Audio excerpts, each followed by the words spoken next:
Aniya na mga dagkong balita karong adlawa sa Mindanao.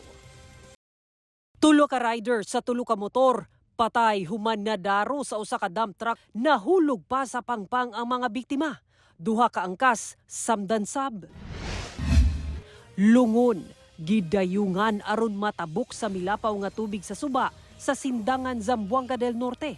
Mga residente, mihangyo og tulay.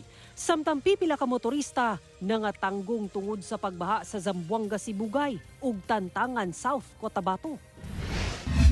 55 anyos nga inahan, napalgam patay ug nag-anam na og kadugta sa iyang balay sa Plaridel, Misamis Occidental.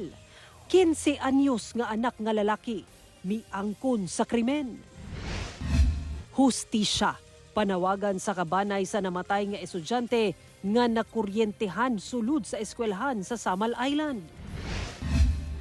8 ka bus units nga libreng masakyan gikan Mintal hangtod UM Matina and vice versa sa Davao City matag peak hours nagsugod na og biyahe.